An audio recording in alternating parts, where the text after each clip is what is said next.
वो आपको आशीष दे। बहन लोग खड़े रहेंगे, आपका स्वागत है। God bless you. आप बैठ सकते हैं। अगर संडे और कोई जगह आपके लिए नहीं है तो मोस्ट वेलकम, आप हमारे साथ फेलोशिप कर सकते हैं। आइए हम लोग बाइबल पढ़ते हैं, प्रकाशित वाक्य उसका 7 अध्याय और उसका 3 वचन। जब तक हम अपने परमेश्वर के दासों के माथे पर मुहर न लगा दे तब तक पृथ्वी और समुद्र और पेड़ों को हानि न पहुंचाना। पढ़िए मराठी में, इंग्लिश में।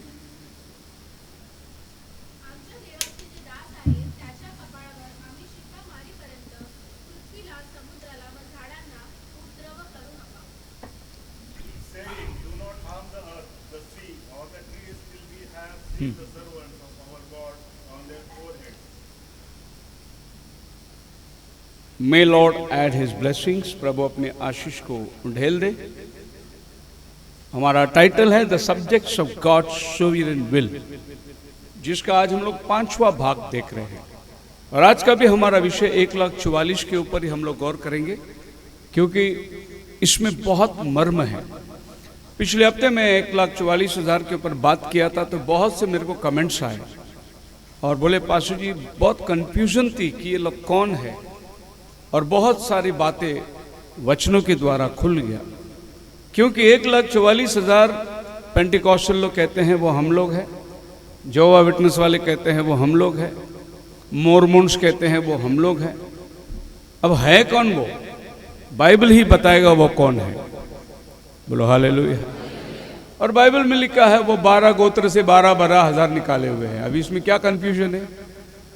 एकदम प्लेनली बाइबल इसको मेंशन करता है। सो ये 1,44,000 जो बाइबल कहती है कि मोहर दिए जाएंगे, सीलिंग किया जाएगा इनका। और ये सीलिंग उनके ऊपर क्यों हो रहा है? क्योंकि एक बड़ी आफत ये दुनिया में आने वाली है। देखिए वचन पढ़ के क्या लिखा है। 4 दूतों ने पृथ्वी के 4 कोनों पर खड़े रहकर हवाओं को थामे रहा ताकि पेड़ पौधे इनके ऊपर हानि ना हो, तब जब तक ये लोग जो प्रभु के चुने हुए हैं इनको मोहर ना दी जाए। यानी ये अंतिम दिनों का एक बहुत बड़ा लक्षण है। इनकी सीलिंग होते ही ट्रिबुलेशन स्टार्ट हो जाता है, महासंकट काल शुरू हो जाती है। इनके सीलिंग होने तक 4 दूत लोग ये पृथ्वी के हवाओं को थामे हुए हैं।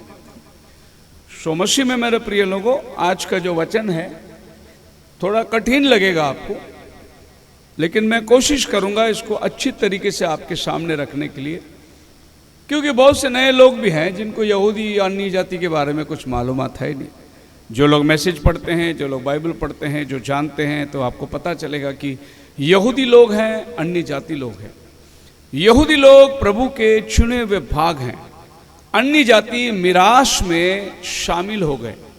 प्रभु ने हम पर कृपा किया, हम लोग उद्धार में शामिल हो गए, लेकिन यहूदी लोग जो है वो हकदार है।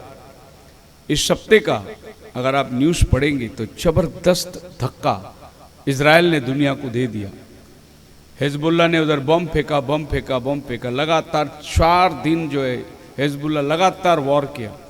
एक ऐसी राष्ट्र जो तमाम दुनिया के लोगों के साथ में लड़ाई कर रहा है और दुनिया की हर ताकत इजराइल से डरती है। और अभी क्या हुआ पता है? लोग पेजर वापर रहे थे और उनके पास वायरलेस हैंडसेट था।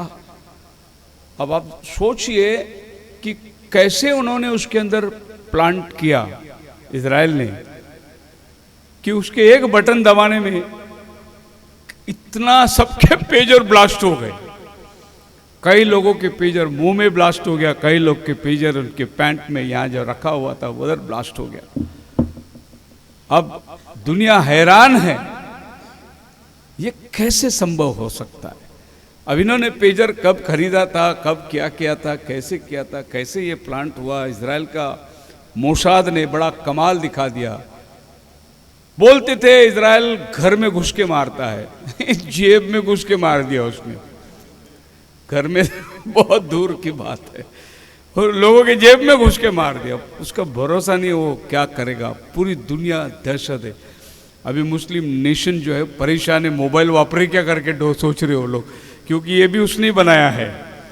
कौन सा कब सिस्टम किधर उड़ाएगा बोल नहीं सकता, क्योंकि वचन में लिखा है, प्रभु ने कहा मेरे लोग एक्सप्लॉइट करने वाले हैं। वो ऐसे चमत्कार के काम करेंगे कि दुनिया देखते रह जाएगी, और सब दुनिया के जबान पर एक कहावत बैठेगी, उनका परमेश्वर जिंदा है, उनका खुदा उनके साथ है। हालेलुया।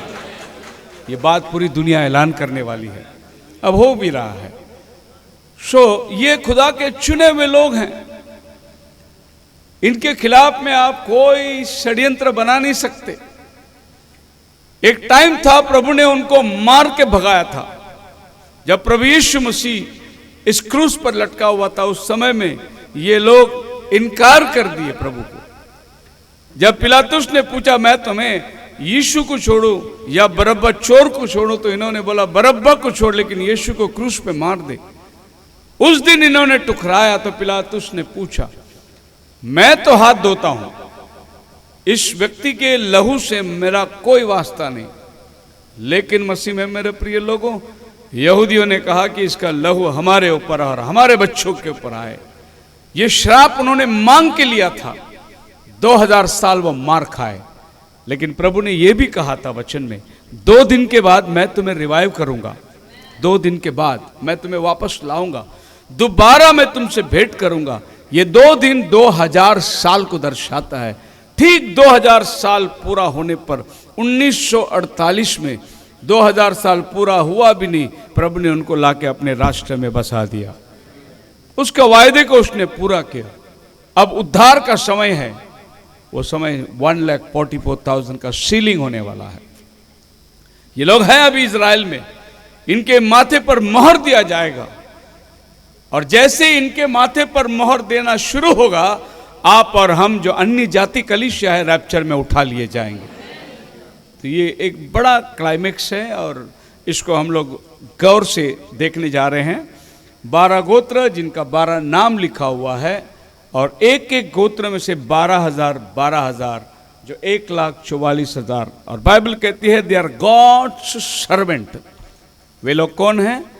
परमेश्वर के सेवक लोग हैं। हम कौन हैं? परमेश्वर के दुल्हन हैं हम लोग। वो लोग कौन हैं? सेवक, सर्वेंट्स। और आपको और हमको प्रभु ने दुल्हा दुल्हन का एक बड़ा स्थान दिया है। लो हालेलुया। सो बाइबल क्या कहती है? पिछले दिनों के अंदर हम लोग एक छोटा सा फीडबैक देखे। द इलेक्टेड ब्राइड, जो परमेश्वर की चुनी हुई भेंट, जो दुल्हन कहती है। दूसरा हमने देखा द फूलिश वर्जिन, मूर्ख कुमारी। और मूर्ख कुमारी को समझ में नहीं आएगा शाने कुमारी का संदेश क्या है। वो इस बात तक, ऊंचाई तक पहुंच ही नहीं पाएगी। उनको पता ही नहीं चलेगा कि खुदावन क्या बात कर रहा है आपसे। तीसरा हम देखते हैं द बॉर्डरलाइन बिलीवर्स, किनारे किनारे विश्वास की दावा करते हैं, लेकिन वो ना अंदर है ना बाहर भी है, बीचों बीच चल रहे हैं वो। और चौथा हमने देखा द रिप्रोबेट्स, निंदक लोग, निकम्मे लोग। ये लोग अंदर ही रहेंगे, लेकिन इनके काम निंदे के काम होंगे। पांचवा जो हम लोग देख रहे जा रहे हैं द एलेक्ट जीव्स, जिसको पिछले हफ्ते मैंने इनके बारे में कहीं एक बातें आपके सामने रखी। 1 in a million, इस बात पर मैंने ज़्यादा जोर दिया, और आज मैं फिर आपको उन्हीं के पास लेके जाना चाहता हूं। The foolish virgin, the virgins, the borderline believers, reprobates, and today continuing the 5th part, that is Moses and Elijah will call out the 1,44,000। ये 1,44,000 को बाहर बुलाने वाले जो लोग हैं वो 2 नबी हैं, एस मोसेस एंड एलाइजा। आज इस पर हम लोग अपना मन रखेंगे और ध्यान करेंगे हम इस पर कि मोसेस और एलाइजा कैसे इन लोगों को इस समय की चुनावट के अंदर लेके आते हैं। सीलिंग हो रही है ऊपर से, लेकिन आप याद रखना कि ये लिटरल सीलिंग नहीं है, जैसे हम लोग देखते हैं कि भाई एक एक को पकड़ के माथे पे स्टैम्प मारता जाएगा। ऐसा कोई सीलिंग नहीं है। आप और हम भी सील हो गए, हम लोग कैसे सील हो गए? इफिसियों की किताब उसकी पहली अध्याय 13 वचन में पढ़ के देखिए हमारी सीलिंग कैसी होती है, फिर यहूदियों का सीलिंग कैसे होगा। Ephesian chapter 1 verse 13। और उसी में तुम पर भी जब तुमने सत्य का वचन सुना जो तुम्हारे उद्धार का सुसमाचार है, हाँ। और जिस पर तुमने विश्वास किया, हाँ। प्रतिज्ञा किए हुए पवित्र आत्मा की छाप लगी। प्रतिज्ञा किए हुए पवित्र आत्मा की छाप तुम पर लगी जब तुमने सत्य के वचन पर विश्वास किया। बोलो हालेलुया। तो हमारे पर भी छाप लग गया है, लेकिन पवित्र आत्मा का छाप लगा है। अगर कोई मुझे पूछे आप पवित्र आत्मा का छाप बताओ, तो आपके पास कोई विजिबल चीज है कि नहीं है? भाई पवित्र आत्मा का छाप लग गया। लोग बताना चाहते हैं विजिबली कि हम लोग को पवित्र आत्मा मिला है, हम लोग पवित्र लोग हैं। आप पेंटिकॉस्टल वालों को देखोगे तो संडे को पूरा वाइट ही पहनते हो लोग, पूरा चर्च वाइट में रहेगा उधर। वो ये बताना चाहते हैं कि ये जो श्वेत वस्त्र पहन के 1,44,000 है वो हम ही लोग हैं। वाइटनेस जो है वो बताना चाहते हैं कि हम लोग पवित्र लोग हैं। हमारे यहाँ तो रंग बिरंगे पहने कोई टर्म्स नहीं है, क्योंकि ये सीलिंग बाहर से नहीं होता, ये सीलिंग अंदर से होता है। हालेलुया। तो आप जान सकते हैं कि जिन्होंने सत्य का वचन सुना और उसको ग्रहण किया, उन पर पवित्र आत्मा ने छाप दी गई। जिन्होंने सत्य के वचन को टुकराया, उन पर शैतान अपना मोहर को लगा देता है। फिर आपको मालूम है कि शैतान का मोहर भी नहीं दिखाई देता, पवित्र आत्मा का मोहर भी नहीं दिखाई दे रहा है। ये दोनों भी इनविजिबल है। फिर इनको पहचानेंगे कैसे? परमेश्वर ने बोला उनके फलों से जानोगे कौन सा पेड़ है वो। हालेलुया। उनके फलों से मालूम पड़ेगा। फॉर एग्जाम्पल, अभी मैं एक ब्रदर के साथ बात कर रहा हूँ और हमारा वार्तालाप हो रही है बाइबल के ऊपर। अभी हम दोनों को कौन सी छाप लगी है वो देखना है आपको। मैं आपको सिंपल बताता हूँ छाप कैसे मालूम पड़ेगा। मैं उसको कहता हूँ कि देखो, बाइबल में प्रसिद्ध 38 में लिखा है पाप की क्षमा के लिए प्रभु यीशु मसीह के नाम से बपतिस्मा लो। और ये बपतिस्मा प्रसिद्ध 8:16 में हुआ है, प्रसिद्ध 10:48 में हुआ है, प्रसिद्ध 19:5 में हुआ है। और यीशु का नाम ही आसमान से उतरा है, दूसरा कोई नाम नहीं है। मैं उसको यीशु का नाम में पाप की क्षमा शेयर कर रहा हूँ। सामने वाले के हाथ में भी बाइबल है, वो मेरे को कहता है तुम झूठे लोग हो, तुम ओनली जीसस हो। यीशु मसीह ने बोला पिता पुत्र पवित्र आत्मा के नाम से। हम भी बोलते वही करो ना, पिता पुत्र पवित्र आत्मा के नाम से ही करो। पिता पुत्र पवित्र आत्मा के नाम से ही करो। हम नाम से ही दिया बपतिस्मा, उनको नाम ही नहीं मालूम है। वो ये सोच रहे हैं कि पिता भी नाम है, पुत्र भी नाम है, पवित्र आत्मा भी नाम है। और इनको मिसगाइड करने के लिए एक बहुत बड़ा सेवक पंजाब में, उसने इनको बोला नाम का मतलब होता है टाइटल। नाम का मतलब क्या होता है? टाइटल। और उसने बोला उसको अनोमा कहते हैं। अनोमा का मतलब है कि वो यहोवा शालोम हो सकता है, यहोवा सिदकिन हो सकता है, यहोवा रापा हो सकता है। ये सब खुदा के टाइटल है। सो पिता पुत्र पवित्र आत्मा ये खुदा का चरित्र है। तो चरित्र में हमको बपतिस्मा लेना है, ऐसा उसने सिखा। और उसको पूरी दुनिया में लाखों फॉलोवर्स है उसको। और वो ये बोलते हैं पवित्र आत्मा ने मुझे बताया। क्या बोलते हैं? फिर पेंतिकोस्त का दिन पतरस को किसने बताया यीशु का नाम का? इसको पवित्र आत्मा ने बताया कि पिता पुत्र पवित्र आत्मा के नाम में, इसको पवित्र आत्मा ने बताया। तो फिर पीटर को किसने बताया? पौलुस को किसने बताया? फिलिप समारिया में गया, उसको किसने बताया?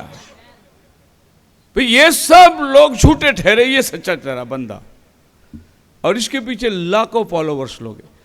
अभी एक सीधी बात है, मैं यीशु का नाम में आप बपतिस्मा लो करके बोलता हूं, सामने वाले को गुस्सा आता है। गुस्सा किसके तरफ से आता है? गुस्सा किसका फल है, किसका लक्षण है? आप डिबेट सुनिए, हम बड़े प्रेम से सच्चाई बताते हैं, सामने वाला भड़कता है। उसको गुस्सा क्यों आता है? उसके अंदर पवित्र आत्मा नहीं है। बोलो हालेलुया। पवित्र आत्मा होगा तो बाइबल के वचन को आमीन कहेगा। कला जुगानी को एक सा है। पवित्र आत्मा कल कुछ बताया और आज कुछ बताएगा, ऐसा हो ही नहीं सकता। 2000 साल से पवित्र आत्मा एक ही शिक्षण को दे रहा है, वो भेजा ही गया इसीलिए। नहीं, पवित्र आत्मा जो है वो तीसरा व्यक्ति है, नहीं। यीशु ने बोला जो बातें मैं तुमसे कह रहा हूं इन्हीं में से लेकर वो तुम्हें बताएगा। तो पवित्र आत्मा अपनी ओर से कुछ नहीं बताएगा। ये आपके लिए पहचान सबसे सिंपल है कि किसमें पवित्र आत्मा की छाप लगी है। अभी आप जाइए गुजरात में, आदिवासी इलाका, ABCD पढ़ना नहीं आता उनको, लेकिन वो यीशु के नाम पर इतना जबरदस्त खड़े हुए हैं कि शहर में पढ़े लिखे उनके सामने कुछ नहीं है। उनको प्रभु ने समझाया कैसे, क्योंकि उनके अंदर पवित्र आत्मा आके समझ गए। इनके अंदर कॉलेज का भूत पड़ा हुआ है, बाइबल टीचिंग का भूत पड़ा हुआ है, इसीलिए इनके दिमाग में वचन नहीं घुस रहा। आप मेरे साथ हैं? हालेलुया। सो बाइबल हमें बतलाता है, माफ करना थोड़ी सी सर्दी हो गई मेरे को, कल बॉम्बे गए थे हम लोग बड़े प्यार से लोग आइसक्रीम खिला देते, लाख मना करने के बाद में भी बोलते थोड़ा सा एक कोना टेस्ट कर लो, कुछ नहीं होता। लेकिन मेरे को आइसक्रीम और ये ठंडा जो है बिल्कुल जमता ही नहीं, और फिर वो कप पकड़ लेता है मेरे को। Out of the जीविश bunch that's there now to be 1,44,000, and God will call these people, these prophets. What is it? The spirit of Elijah of this Gentile church will just continue till on into the Jewish church. Prophet बता रहा है ये जो gentile church है ये चलती रहेगी, एक जगह आएगी ये चर्च खत्म होगा, इमीडिएटली ग्रेस जो है उधर ट्रांसफ़र हो जाएगा और यहूदी लोग उसके आगे उद्धार पाना शुरू कर देंगे। It's just a continuation of the Pentecostal revival message. मतलब यह है कि आपको यहाँ रखे प्रभु उनके पास नहीं जाएगा, आपका काम को सील करके आपको वो रैप्चर में उठा के आपको जहाँ रखना है वहाँ रख के वो फिर से आएगा उनके पास जाने के लिए। हमारे पास कैसे आया हो? जब वो मसीह 3 दिन कब्र में था, जिंदा हुआ और 40 दिन पृथ्वी में था, फिर वो उठा लिया गया और 10 दिन के बाद पेंतिकोस्त में वो उतर कर आया अन्य जातियों के अंदर। वहां से अन्य जाति का काम शुरू हो गया। आई बात समझ में? तो प्रभु ने अपना काम पूरा करके जाके प्रस्तुत करके फिर 10 दिन के बाद पवित्र आत्मा के रूप में उतर कर आया। उस समय से लेकर आज तक वो अन्य जातियों के बीच में काम कर रहा है। अभी यहां काम खत्म हो गया, ऐसा सोचो। फॉर एग्जाम्पल, आप अंदर आ गए, आप अपने आप को धन्य समझो कि मैं आ गया, संदेश मेरे तक आ गया, और कोई आदमी कल नया आएगा करके मत सोचो। सोचो मैं लास्ट है, क्योंकि टाइम है ही नहीं, और मैं लास्ट है। और ये सोचो कि टाइम खत्म हो रहा है। हमारा काम बताना जारी रखो, बोलना जारी रखो, बुलाना जारी रखो, लेकिन ऐसा सोचो कि कोई आएगा क्या, वो बात खुदा के ऊपर है। कोई ना कोई होगा, एक आधा कोई आ जाएगा, क्योंकि वो आने के लिए तो हम लोग रुके हुए हैं। जिस दिन वो अंदर आ जाएगा उस दिन दरवाज़ा बंद हो जाएगा। और नोहा जो है प्रचार करके 120 साल रुका था। जब बारिश आने के पहले सभी लोग उसके पास आए, उसने अंदर ले लिया। जब आखिरी प्राणी अंदर आया दरवाज़ा बंद हो गया। और फिर भी बोट ये 7 दिन धरती में था, किसी को मालूम ही नहीं था दरवाज़ा बंद हो गया है। वैसे ही उद्धार का दरवाज़ा अन्य जातियों के लिए कब बंद होगा ये हमें मालूम ही नहीं पड़ेगा। और बंद होने के बाद हम लोग कुछ दिन तक पृथ्वी में रहेंगे, लेकिन कोई अंदर बाहर नहीं होगा। जो अंदर का अंदर सील हो गया, जो बाहर है वो बाहर सील हो गया।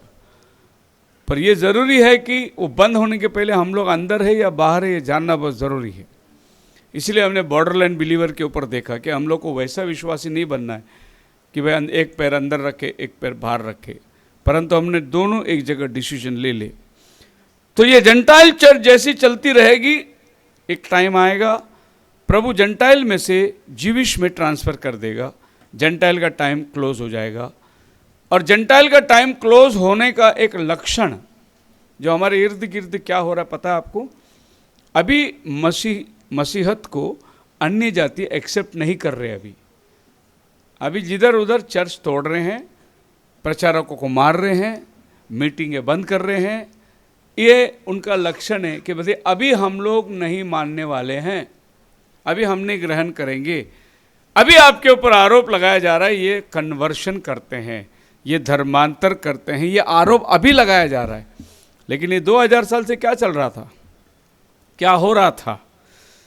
लेकिन ये अभी आपके ऊपर आरोप लगाने लगे क्योंकि दरवाज़ा क्या हो रहा है?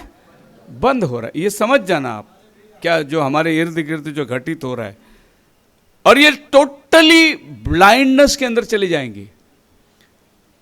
मतलब जो आदमी ये कहता है बड़े पार्लियामेंट में खड़े रहकर क्रिश्चियन स्कूल बंद करो, और ये वहीं से पढ़ के आया है, मतलब आदमी इतना होश खो देगा कि उसको मालूम ही नहीं पड़ेगा वो बोल क्या रहा है।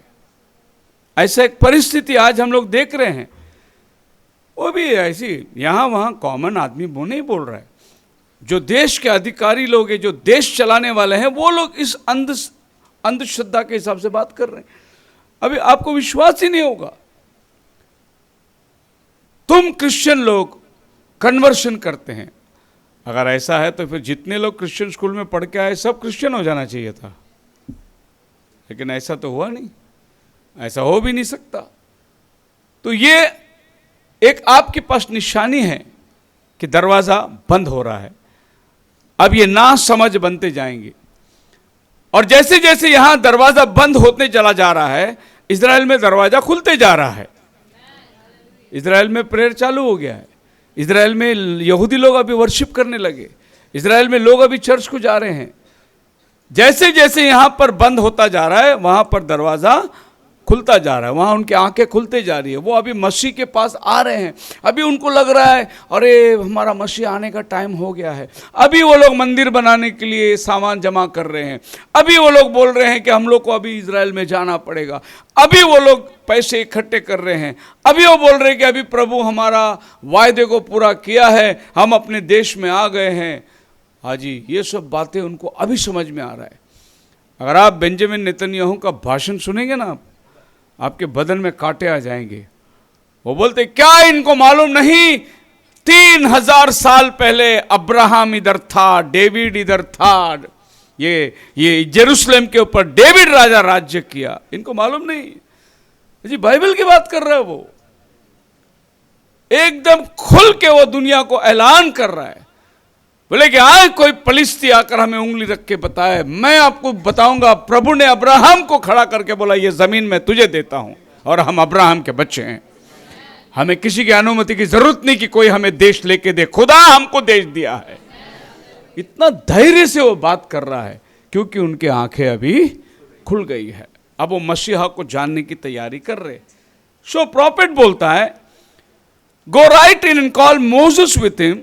हालेलुया। अब यहां पर प्रॉफिट बोलता है कि इलाइजा आएगा और वो मोसेस को अपने साथ लेके आएगा। ऐसा क्यों वो बोल रहा है? क्योंकि इसके पहले 4 बार इलाइजा अकेला आया था, लेकिन अब की बार वो मोसेस को साथ ले आएगा। हालेलुया। अकेले कब कब आया था? पहला राजा 17वां अध्याय में एलिया था। दूसरा राजा दूसरा अध्याय में एलीशा आया, उसके अंदर एलाइजा की आत्मा थी। यूहन्ना बपतिस्मा देने वाला लूक का पहला अध्याय 17 वचन के अंदर एलिया की आत्मा यूहन्ना के अंदर आई, तीसरी बार आई। चौथी बार मलाकी 4 अध्याय 5 वचन में मैं एलिया की आत्मा को भेजूंगा अन्य जाति के पास। 5वीं बार एलिया का आत्मा प्रगटीकरण 11वां अध्याय में आती है। कितनी बार एलिया आता है? पर ये 4 बार वो अकेला आया, लेकिन अब की बार वो अपने साथ किसको ला रहा है? क्योंकि वो यहूदियों के पास जा रहा है। और यहूदी लोग किसकी सुनते हैं?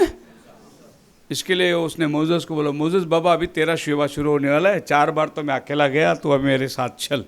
तो प्रॉफिट बोलता है अपनी भाषा में, and go right on in and call Moses with him. वो मोसेस को अपने साथ लेकर आएगा। क्योंकि 5वीं बार जब वो जा रहे हैं तो यहूदियों के पास 1,44,000 के पास जा रहे हैं वो, और वे लोग मोसेस कहाँ हैं यही पूछेंगे। वो लोग एलिया को नहीं मानेंगे पूरी तौर से, क्योंकि पहला तिशबी का एलिया आया, देखो आहाब ने टुकराया, फिर एलिशा आया उसके बाद में के सभी राजा ने उसको टुकराया, फिर जॉन द बैप्टिस्ट आया, सबने उसको टुकराया। एलिया को लोग नहीं मानते। लेकिन जब मोसेस आएगा तो मोसेस को लोग पूरा पूरा मर्यादा देंगे। यहूदी लोग ऐसे हैं, मोसेस आके बोलेगा सर पे खड़े हो जाओ, सब लोग खड़े हो जाएंगे सर पे। बस इतना है, मोसेस बोलना चाहिए, क्योंकि उनको मालूम है मोसेस ने लाल समुंदर पार के लाया। मोसेस के साथ खुदा डील करता है। मोसेस ने हमको हमारे बाप दादों को आसमान की रोटी खिलाया। मोसेस ने चट्टान से हमको पानी पिलाया। मोसेस ने उस बड़ी मरुभूमि में हमको लेके चला। मोसेस ने हमको कनान देश दिलाया। और मोसेस आगे उनको बोलेगा, अरे भाई क्या कर रहे हो, वो सांप जो मैंने जंगल में क्रूस पे लटकाया था वही प्रभु यीशु मसीह है जो तुम्हारा मसीहा है। एक ही दिन में पूरा इजराइल उद्धार पाएगा, जस्ट वन डे। हालेलुया। आपके जैसा हमारे जैसा ठोक ठोक के हमको मार मार के मुसलमान बनाया, ऐसा नहीं बनाएगा उनको। एक दिन में सुसमाचार दिया, वो खत्म होगा। उसको और कोई एक्सप्लेनेशन चाहिए नहीं, क्योंकि ऑलरेडी प्रभु उनके साथ डील कर रहा है। 1 कोरिन्थियंस चैप्टर 10 वर्स 3 में लिखा है, जो चट्टान से वो पानी पीते थे वो मसीह था। पौल बोलता है, जो चट्टान से जो उनके साथ साथ चलती थी, लेकिन उनको मालूम नहीं था कि उनके साथ कौन चल रहा है। पौल ये रहस्य में बातें उनको खोलता है। जो चट्टान, पढ़िए मिला, और सबने एक ही आत्मिक जल पिया, एक ही आत्मिक जल पिया, क्योंकि वे उस आत्मिक चट्टान से पीते थे जी, जो उनके साथ साथ चलती थी जी, और वो चट्टान मसीह था। प्रेज द लॉर्ड, बोलो हालेलुया। पौल बोलता है, पौल खुद एक यहूदी है। अब ये बात यहूदियों को आज नहीं समझ में आ रहा है, क्योंकि पौल बोल रहा है, तुम्हारे साथ जो चट्टान चलती थी जिससे तुम पानी पीते थे वो यीशु था करके पौल बोल रहा है। लेकिन जब मोसेस बोलेगा ना उनको ट्यूबलाइट खुल जाएगा। मोसेस को, अच्छा वो चट्टान जो हम पानी पिया, हाँ वो मसीह था जो तुम्हारे साथ साथ चलती थी। Praise the Lord. मसीह में मेरे प्रिय लोगों, इस बात को ध्यान करो कि मोसेस क्यों आ रहा है उसके साथ। मोसेस इसलिए आ रहा है कि मोसेस को उनको वो बातें खोल के बताना है जो उनके साथ हो रही थी। प्रभु यीशु मसीह जॉन चैप्टर 6 के अंदर आएंगे, 35 के बाद पढ़ोगे, तुम्हारा बाप दादे जंगल में मन्ना खा के मर गए, मैं जीवन की रोटी उतरा हूं, जो मुझे खाएगा वो यदि मर भी जाए तो भी जिएगा। मोसेस आके बताएगा वो जंगल में क्या मन्ना खा रहे थे तुम, यीशु मसीह था जो जीवन की रोटी थी। वो लोग विश्वास करेंगे। And he will preach the same message of Pentecost to the Jews. क्या खुशखबरी है। प्रॉफिट बोलते हैं सेम मैसेज जो आपको और हमको प्रचार किया गया, यही मैसेज उनको प्रचारा जाएगा।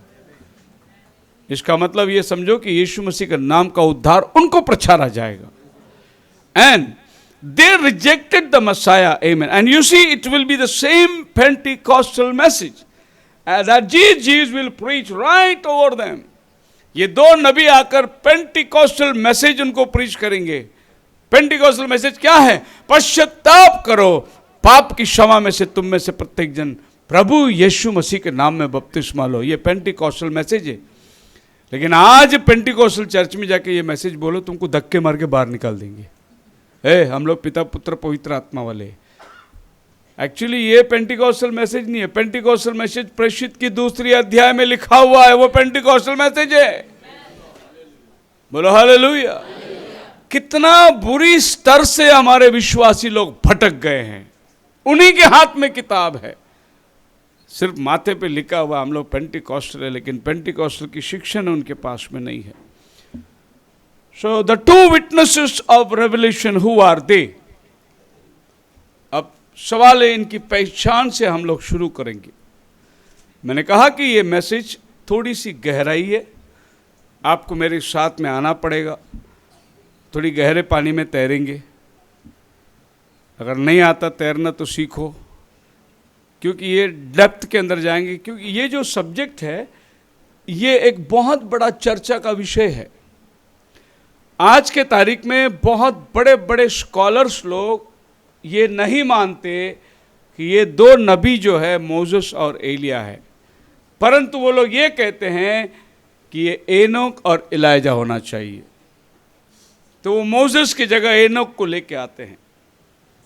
खैर, हम दोनों को भी रख के उसका रिजल्ट देखेंगे। क्या हेनोक आएगा तो यहूदी मानेंगे क्या? सवाल वो है, पहला सवाल। क्योंकि हेनोक जो है बाइबल के अंदर अगर आप उसको गौर से देखोगे तो पहला युग में जल प्रलय के पहले हेनोक रैप्चर में चला गया, और यहूदी लोग अब्राहम के बच्चे के बाद यहूदी तैयार हो रहे धरती पे, तो यहूदियों का हेनोक का कोई संबंध ही नहीं। तो काहे को मानेंगे हेनोक को? हेनोक ने उनके लिए कुछ किया ही नहीं। जब यहूदी धर्म जो है, यहूदी मत जो है धरती में शुरू भी नहीं हुआ था, उसके पहले हेनोक आगे अपना काम करके चला गया। लेकिन आज के बहुत बड़ी भूल है हमारे मसीह समाज के अंदर कि वो हेनोक होना चाहिए और वो एलिया होना चाहिए। रीजन इसलिए है कि यही दो आदमी जिंदा गए, एक हेनोक जिंदा गया, एक एलिया जिंदा गया, तो ये दोनों को फिर मरने के लिए धरती में आना पड़ता है, ऐसा इनका कहना है। सो पहला आदमी जो जिंदा गया उत्पत्ति 5:24 में, देखो ये बंदा बाहर जा रहा है, इसको बाहर ही बिठा के रखो, भेज दो। परमेश्वर के साथ चलता था। अच्छा, हाँ पढ़िए। हनोक परमेश्वर के साथ साथ चलता था, फिर वह लोप हो गया क्योंकि परमेश्वर ने उसे उठा लिया। ओके, हनोक प्रभु के साथ साथ चलता था और लोप हो गया, परमेश्वर ने उसको उठा के ले गया। अभी इसमें ना मस्ती करने वाले अलग रहते हैं, लेकिन वो भोला चेहरा लेके बैठते, वो भी ध्यान दो ना। एक्चुअल जो उंगली करने वाला दूसरा रहेगा। हाँ, जब आप उसको देखेंगे ना बहुत शाणे रहते हो। हाँ, वो जरा ध्यान दो, किसको भी मत उठा के बिठा दो। ओके, हेनोक परमेश्वर के साथ साथ चलता था और वो उठा लिया गया। नेक्स्ट अगर आप आएंगे सेकंड, दूसरा राजा, दूसरा अध्याय 11 वचन के अंदर, और अग्नि का रथ आया, एलिया को उठा के ले गया। ये दो जन आसमान में जिंदा गए। और बाइबल के अनुसार एक बार आदमी का पैदा होना है और फिर मरना है और उसका न्याय है। सो ये दूसरा आदमी, डेथ इज अपॉइंटेड। इब्रानी की किताब 9 अध्याय 27 वचन में बाइबल कहती है द डेथ इज अपॉइंटेड। अगर आप पैदा हुआ है तो आपको मरना ही है। अब ये धरती में आप आए हैं तो आपको जाना ही है, कोई स्थायी नहीं है। आने का नाम मरण, जाने का, आने का नाम जन्म, जाने का नाम बस। It's appointed. मतलब मेरे पीछे अपॉइंटमेंट समझते हैं ना, मैं डॉक्टर के पास गया, भाई अपॉइंटमेंट मिला है मेरे को, इसके लिए डॉक्टर को मिलने गया। अपॉइंटमेंट के उधर लिखा है दरवाजे में, नो एडमिशन विदाउट परमिशन। आपके पास अपॉइंटमेंट है तो आप मिल सकते हैं, पर हम सबके लिए डेथ अपॉइंटेड है। जिस दिन आप पैदा हुए, धरती में आए, उस दिन आपके पीछे एक अपॉइंटमेंट चल रहा है, वो है मरण। मैं जिंदा क्यों हूं? अपॉइंटमेंट आया नहीं। जिस दिन अपॉइंटमेंट आ गया उस दिन मेरे को जाना पड़ेगा, बट मैं बोल नहीं सकता मैं हमेशा रहूंगा। एक वायदा प्रभु ने हमें किया है, जब वो बादलों पर आएगा हम जीते जी बदल जाने वाले हैं। ये वायदा हमारे पास है। कदाचित अगर हमारे समय में प्रभु आ गया तो हम मरने वाले लोग नहीं हैं, हम जीते जी जाने वाले लोग हैं। सो बाइबल कहती है death is appointed once, stand before God and it is appointed for man to die once, but after this the judgement. जो संत लोग हैं रैप्चर में जाने वाले, वो एक बार जन्म है, सॉरी 2 बार जन्म लिए, एक बार 2 बार जन्म लेंगे, एक बार मरेंगे। जो संत लोग हैं रैप्चर में जाने वाले। अब आप बोलेंगे कैसे? एक बार माँ के पेट से हम जन्म लिया, दूसरा जन्म हमारा बपतिस्मा से हो गया। मरेंगे एक ही बार, पानी में जो मरा ना हम वही, दूसरा मरण हम नहीं जाने वाले, हम जीते जी जाने वाले। तो अभी आपको समझ में आएगा, हमारा 2 जन्म हुआ है, एक मरण हुआ है, और वो मरण हमारा बपतिस्मा में हो चुका है। अब हम मरने वाले नहीं हैं, हम बदलने वाले हैं।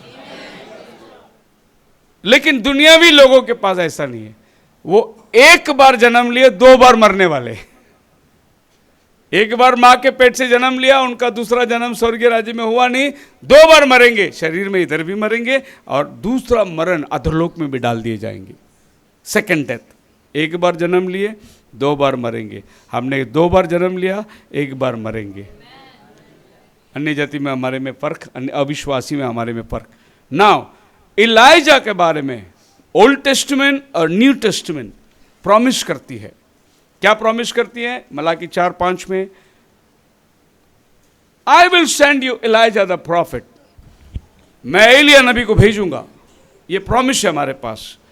ये ओल्ड टेस्टमेंट कहता है कि एलिया फिर से आने वाला है। हालेलुया। सेकेंड प्रॉमिस आपको मिलता है न्यू टेस्टमेंट में, मैथ्यू चैप्टर 17 वर्स 11 में। प्रभु यीशु में से कहता है एलिया तो आएगा, सब चीज को सुधारेगा। फिर से प्रॉमिस मिलता है हमको, एलिया आने वाला है। अभी जो लोग कहते हैं एनोक आने वाला है, आप एक स्क्रिप्चर दे दो, किधर लिखा है एनोक आने वाला है?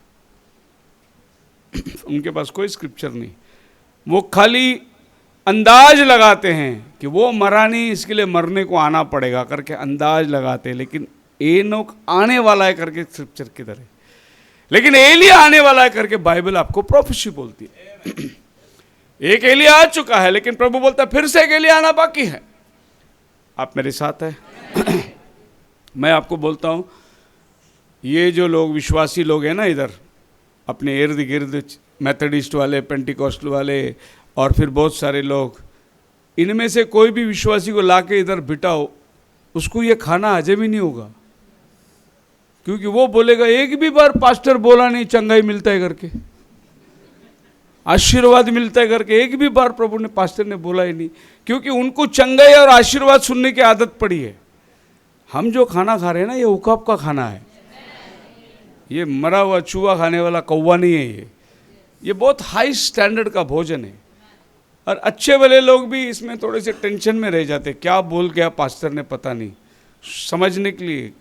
गया हफ्ता मैं प्रचार किया था पुणे में, बहुत लोग मेरे को आए, बोले पास्टर जी घर में जाके वापस सुनना पड़ेगा, आज ऑनलाइन डाल दिए ना वाला, ऑनलाइन आ जाएगा, घर में जाके वापस सुनना पड़ेगा। क्योंकि वो मैसेज के लेवल ही इतना था कि साधारण लोग, अच्छे अच्छे लोग आके बैठे, बोले हमको वापस सुनना पड़ेगा क्योंकि बहुत सारे पॉइंट हमने मिस कर दिए। और मैं धीरे से इसलिए जाता हूँ, अगर आप मेरे को कन्वेंशन में प्रीचिंग करते हुए देखोगे ना, मैं इतना रुकता नहीं है, मैं बोलते चले जाता हूँ। लेकिन मैं यहाँ रुक रुक के इसलिए बोल रहा हूँ कि आपको समझ में आए, ये बातें बहुत ही गहरी है। सो एनोक आएगा करके कोई सबूत नहीं है बाइबल में, इलाइजा आएगा करके बाइबल में सबूत है। तो हमें क्या लेना है? बाइबल लेना है जो सबूत देती है। बोलो हालेलुया। एनोक के बारे में बाइबल क्या कहता है? पढ़िए जूड चैप्टर 1 वर्स 14। हनोक ने जो आदम से 7वीं पीढ़ी में था, इनके विषय में यह भविष्यवाणी की, देखो प्रभु अपने लाखों पवित्रों के साथ आया। जो आदम से 7वां पीढ़ी में था। अब सवाल यह है, सामने वाला सवाल उठाए ना उठाए, हम खुद ही सवाल उठा के खुद ही उसका जवाब भी देते। क्यों हानोक नहीं होना चाहिए? हानोक का कोई काम है नहीं। उसका वजह है कि हानोक आदम से 7वां पीढ़ी में था, इसीलिए उसको आने की जरूरत, उससे क्या फायदा है? 7वां पीढ़ी में था, इसके लिए वो नहीं आएगा क्या? 7वां पीढ़ी में आने का मतलब क्या है, वो जानना बहुत जरूरी है। हालेलुया। सो आप अगर इसको गिनोगे आदम, चूंकि बाइबल इसी एक आदमी के बारे में एक पर्टिकुलर फिगर देता है कि हानोक आदम से 7वां पीढ़ी। दूसरा बाइबल किसके भी बारे में लीनेज का नंबर नहीं देता है। ऐसा नहीं बोलता बाइबल। मोसेस आदम से 10वां आदमी, ऐसा नहीं बोलता बाइबल। नोहा आदम से 10वां पीढ़ी था, लेकिन उसके बारे में बाइबल ऐसा बोलता नहीं है कि नोहा 10वां पीढ़ी था, नहीं। पर हानोक के बारे में बाइबल बोलती है, ये आदम से लेकर। अच्छा, यीशु मसीह के बारे में बाइबल क्या बोलती है? पढ़िए मत्ती की पहली अध्याय, उसका 16, 17, 18 पढ़िए।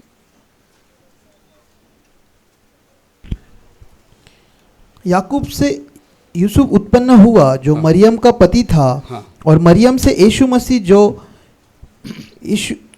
जो मसीह कहलाता है उत्पन्न हुआ। इस प्रकार अब्राहम से दाऊद तक 14 पीढ़ी हुई। अब्राहम से दाऊद तक 14 पीढ़ी, और दाऊद से बेबीलोन को बंदी होकर पहुंचाए जाने तक 14 पीढ़ी। 14 पीढ़ी, और बंदी होकर बेबीलोन को पहुंचाए जाने के समय में मसीह तक 14 पीढ़ी हुई। ये दूसरी बार यीशु मसीह के बारे में बोला है, लेकिन ये आदम से नहीं बोला है, ये अब्राहम से बोला है। सो अब्राहम से इतना 14 पीढ़ी, इतना 14, ये यीशु मसीह के बारे में जिक्र है। मतलब मैं आपको बता रहा हूँ कि बाइबल में अगर किसी का वर्णन किया जाता है, देखो सुलेमान का वर्णन नहीं किया है कि सुलेमान कितनी पीढ़ी है, लेकिन आपको मालूम है जब गिनेंगे बाइबल में सुलेमान आता है 666 नंबर में। किस में आता है? सुलेमान आदम से लेके 666 नंबर में धरती में पैदा हुआ। अभी आपको मालूम है 666 क्या हो गया। और सुलेमान को प्रत्येक वर्ष हिराम का राजा सोना बेचता था। कितना किलो सोना बेचता था? 666 किलो सोना बेचता था। कितना? क्या फिगर है भाई। एक पास्टर जी मेरे को मिले थे विट्ठलवाड़ी में बहुत साल पहले, बोला मेरा कार्ड रखो। मैं कार्ड लिया, देखा उसमें लिखा है 666। अरे मैं बोला ये क्यों कार्ड में लिख के रखा है? बोले आपको मालूम नहीं बाइबल क्या कहती है? बोले क्या कहती है? जिसको बुद्धि हो वो इस अंक को जोड़ ले।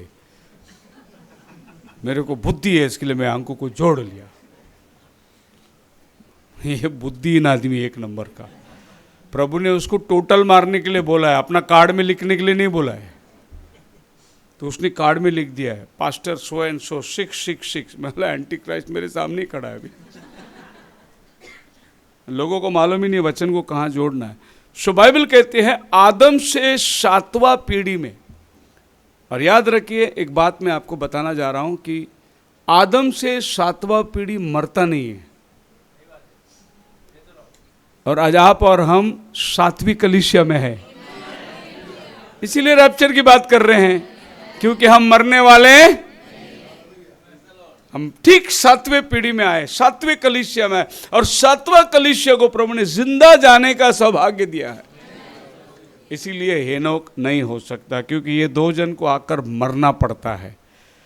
अब आप देखेंगे कि सरपेंट सीड का एक बहुत बड़ा आपको सबूत मिलता है। इधर एक आदमी आया और उसने चैनल में आया, बोला कि विलियम ब्रनम बोलता है कि कैन जो है वो आदम का बेटा नहीं, वो सर्प के द्वारा हवा ने सहवास किया और कैन पैदा हुआ। कितनी झूठी शिक्षण है देखो विलियम ब्रनम का। अब तू समझा ही नहीं वचन को, तो कहाँ विलियम ब्रनम को झूठा बोल रहा है? जिसको प्रभु ने माँ के गर्भ से ही लेके आया सेवकाई के अंदर, इतनी बड़ी मिनिस्ट्री उसको दिया।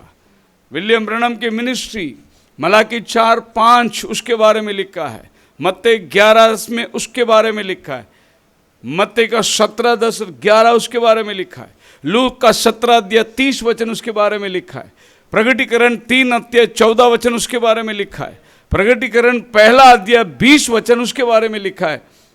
किस आदमी को झूठा बोल रहा है तू? जो खुदा का मोहर बन के आया उसको तू बोलता हो झूठा नबी था? मैं तो कहता हूं कि ये लोग मूर्ख कहलाने के भी लायक नहीं है।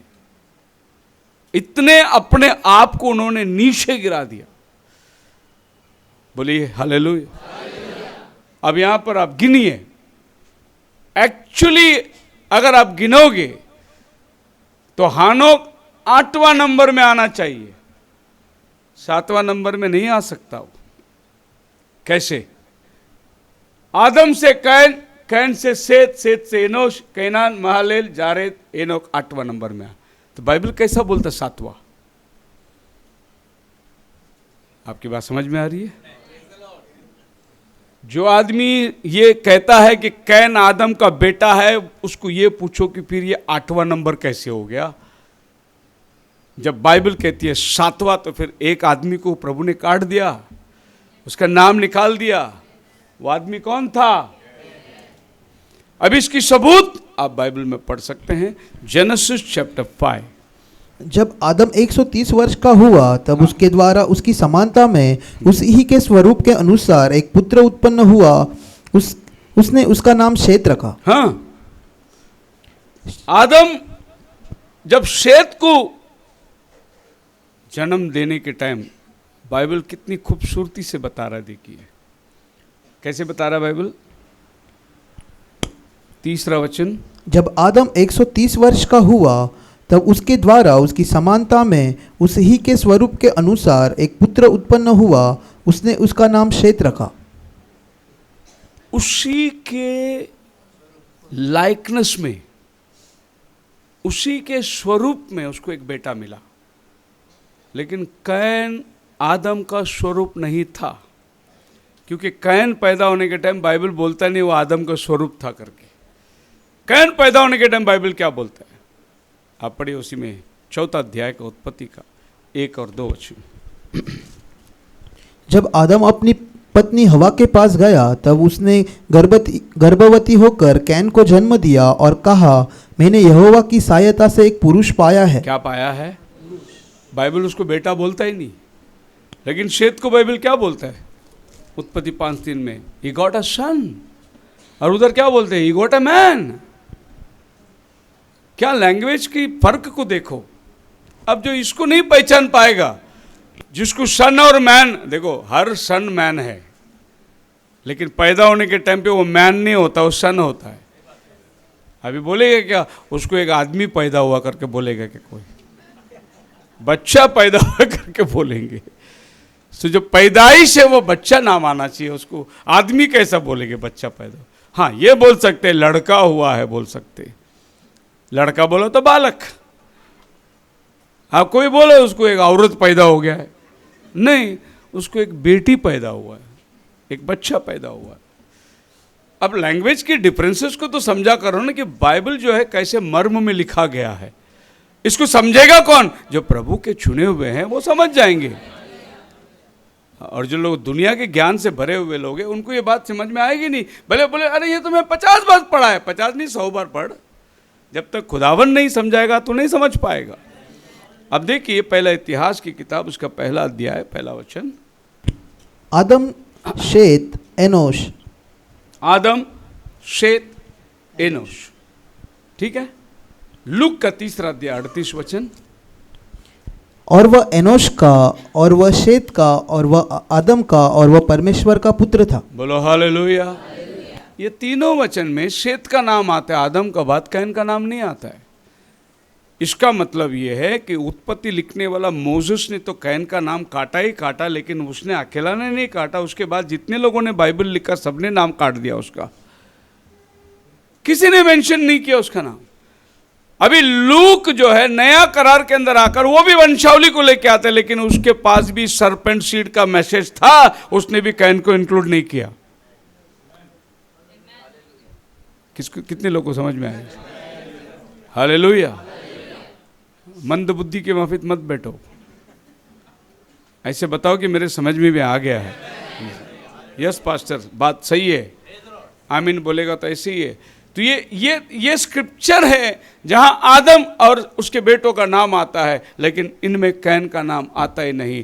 अब ये बात यहूदा ने सिद्ध करके बताया कि उसने आनोक को आदम से 7वां पीढ़ी में ले लिया। तो उसकी जो वंशावली की जो पीढ़ी थी वो इनको गिन के लेता है, वो दुनिया का इतिहास को गिन के नहीं लेता। अगर वैसा लेगा तो वो उधर वो नहीं लिख सकता आदम से 7वां पीढ़ी हानोक, बल्कि 8वां पीढ़ी हो जाता है। लेकिन वो 7वां पीढ़ी लिखने का मतलब जो झूठ लिख रहा है उसमें भी वही पवित्र आत्मा है जो मोसेस को लिखने में मदद किया। इसके लिए वो दूसरा लिख ही नहीं सकता। मैं यीशु के नाम में बपतिस्मा दे रहा हूं और मैं दावे के साथ कहता हूं ये पवित्र आत्मा के द्वारा दे रहा हूं, क्योंकि पत्रस में जो पवित्र आत्मा थी वही पवित्र आत्मा आज मुझ में है। तो जो काम वो कर रहा है वो काम मैं कर रहा हूं। अभी यहां पर एक पास्टर बोलता पतरस गलत है, पतरस अनपढ़ है, पतरस को ज्ञान नहीं था, वो टाइम पे उन्होंने वैसा किया था। अरे उद्धार एक ही नाम पे है, टाइम वो हो या ये हो। आसमान से जमीन पर एक ही नाम आया है जिसके साथ सैल्वेशन है। फिर आप कैन को क्या कर लेंगे? इसको बोलते हैं Cain the seed of serpent. Cain कौन था? सर्प का बीज था। तो बाइबल कहती है the seed of woman that is Christ and all who are in him by sovereign will the seed of serpent. 1 John chapter 3 verse 12। और कैन के समान न बने जो उस दुष्ट से था और जिसने अपने भाई को घात किया, और उसे किस कारण घात किया? इस कारण कि उसके काम बुरे थे। कैन के समान ना बने। फिर बाइबल आपको यह भी बोलता है कैन के समान मत बनो, क्योंकि कैन आदम का बेटा नहीं था, उसके समान मत बनो। बाइबल वार्न करता है आपको, नहीं कैन भी उसका बेटा, कैन भी उसका बेटा। फिर कैन का आत्मा तेरे अंदर भी है, तेरे अंदर पवित्र आत्मा नहीं है। अगर तेरे अंदर पवित्र आत्मा होता तो जो बाइबल कहती वही तू कहता। अभी देखिए बहुत लोग चर्च चलाते हैं, उनको इससे कोई लेने देना है ही नहीं। उनको लेने देना है मैं पास्टर हूं, मेरे पास में 10-15 लोग हैं, 20 लोग हैं, 50 लोग हैं, मेरे को दशावन मिल रहा है, मैं प्रीचिंग कर रहा हूं, ये उनका मतलब है। पर हमारा मतलब वो नहीं है। हमारा मतलब है परमेश्वर का रहस्य आप जानना चाहिए, आप उठा लिए जाने का भागी होना चाहिए, आप रैप्चर में जाना चाहिए। ये हमारा मकसद है। बाकी और बहुत लोग चर्च चला रहे, ना जाने क्या क्या प्रचार कर रहे, क्या क्या प्रचार हो रहा है, उसको सर भी नहीं, आपको पूज भी नहीं मिलेगा। अभी बहुत लोग रेवलेशन, मैं अभी रेवलेशन प्रीच करूंगा, चालू करेंगे रेवलेशन, आके मत्ती में रुकेंगे, घूम के उधर ही आगे रुकेंगे। उनको मालूम ही नहीं रेवलेशन शुरू कहाँ से होता है। एक्चुअली रेवलेशन का शुरुआत उत्पत्ति से होता है। हाँ, बात समझ में आ रही है? तुम डायरेक्ट रेवलेशन में घुसोगे तो रेवलेशन नहीं समझेगा, पहला उत्पत्ति पढ़ना पड़ेगा, क्योंकि इसकी स्टार्टिंग उत्पत्ति है। इसीलिए आपका बाइबल में वो किताब का नाम है जेनेसिस, हर चीज का उत्पत्ति। अभी उत्पत्ति में गड़बड़ है। एक पास्टर इधर आके प्रचार किया था, उसने उसको उत्पत्ति बोलना नहीं आता, ऊदबत्ती बोल दिया उसने। ऊदबत्ती बोलने से लोग सब ढूंढ रहे अगरबत्ती किधर लाना। पास्टर अगरबत्ती नहीं है, वो उत्पत्ति है। आप मेरे साथ है? थोड़ी सी जो लोग सोते हैं उनको जगाने के लिए। सो बाइबल क्या कहती है? प्रॉफिट का द्वारा बहुत बढ़िया एक ऐसी सेंटेंस है, प्रॉफिट बता रहा है, और ये है the mark of the beast is seal के अंदर। Now said thy seed shall truly bridge the serpent's head and his head shall be reached and was the lineage of Cain. Prophet बोलता है कैन के वंशावली को देखो। As Cain came down he became scientist, smart man, great man, down like that. Prophet बोलता है कि जब कैन के बच्चे आए तो वो सब स्मार्ट लोग थे। हेलो, अगर बोले मैं कितना स्मार्ट दिखता है, ए कैन का बच्चा है तू। सिस्टर लोग बोले मैं कितना स्मार्ट दिखती, और किसको बोलो भी मत तू बहुत स्मार्ट दिखता है, इसका मतलब है तो कैन का बच्चा है, क्योंकि कैन का बच्चे लोग सब स्मार्ट थे। आप देखें ब्यूटी क्वीन में कोई विश्वासी पार्ट लेते ही क्या? वो सब कैन के बच्चे पार्ट लेंगे। प्रभु के बच्चे कभी भी स्मार्टनेस में नहीं जाएंगे। हमारे बाजू में एक आंटी थी जो फातिमा कॉलोनी में रहते थे, बहुत अच्छी बातें करती थी वो। एक दिन उनके घर में एक लड़की आती थी, तो हमारे मिसेस ने गलती से बोला लड़की बहुत स्मार्ट दिखती है ना। वो आंटी ने बोली नहीं नहीं ये ओवर स्मार्ट है। स्मार्ट तो है ही है, लेकिन ये तो कोई लोग ओवर स्मार्ट रहते। तो प्रॉफिट बोलता है कि जो कैन के बच्चे हैं वो स्मार्ट है। इसके लिए कभी भी स्मार्ट बनने की कोशिश मत करो। प्रभु के बच्चे भेड़ चराने वाले लोग हैं। प्रभु के बच्चे सिंप्लिसिटी में रहते हैं। Hello hallelujah. And so there is now watch. अब ये भी ध्यान में रखना कि बाइबल में जितने लोगों ने हथियार की खोज निकाली, जिन्होंने बांसुरी बनाया, हथियार बनाया, ये सब कैन के बच्चों ने बनाया। प्रभु के बच्चे ने कोई खोज नहीं निकाला। वो खाली भेड़ बकरी चराते थे, शेत भेड़ बकरी चराता था, सब हम्बल लोग थे। प्रभु यीशु मसीह कहाँ पैदा हुआ? साइंटिस्ट के घर में नहीं पैदा हुआ, जब बकरी चराता है उसके घर पे आया हो। गॉड इन सिंप्लिसिटी, हालेलुया। एक महत्वपूर्ण बात जो मैंने लाल अक्षर में साइन किया है वो ये है, and they always climb down to my neck on this. Prophet बोलता है जब भी मैं ये बोलता हूं कैन सरपन सीड है, लोग मेरा कॉलर पकड़ते। प्रॉफिट बोलता है ये मेरा नेक पकड़ने के लिए आ जाते, मतलब मेरा गला। फिर आज भी बोलते कि नहीं ये शेखर डेविड झूठ बोल रहा है, काय को हमारा गला पकड़ रहा है भाई। ब्रदर ब्रैनम का भी गला पकड़ रहे थे लोग, पर ब्रदर ब्रैनम कैसा उसको सफाया करते देखिए। The Bible said that the serpent had a seed and that settles it. जब बाइबल बोलता है तेरा वंश इसका वंश, जब बाइबल ने बोला सर्प का वंश, बात खत्म। कोई माने नहीं माने, मुझे क्या करना है। When Bible said it, it settles it. Hallelujah. मुझे कोई ओनली जीसस बोले, मुझे कोई क्या बोले, ये खाली यीशु का नाम मानता है, खाली यीशु के नाम, जो बोलना है बोल यार। बाइबल बोलता है, सेटल हो गया मैटर। अब तू दावा दे कि तेरा बाइबल में तेरी शिक्षण कहां लिखा हुआ है। एक उंगली रख के बता दे कि पिता पुत्र पवित्र आत्मा के नाम में इधर बपतिस्मा लिया है। एक उंगली रख के बता दे, बोला है बोला है बोला है। और देखना जाए तो बोला भी नहीं है यीशु ने। यीशु ने, अभी मैं उसके ऊपर एक वीडियो बनाने वाला हूं। पिता मत्ती 28:19, मत्ती 28, मैं सबूत देने वाला हूं दुनिया को कि मत्ती 28:19 है ही नहीं बाइबल में। हालेलुया। और मैं उसका सबूत में आज मीटिंग के बाद आपको बांट देता हूं, आप भी लेके जाओ घर पे जाके स्टडी करो। मैथ्यू 28:19 बाइबल में है ही नहीं।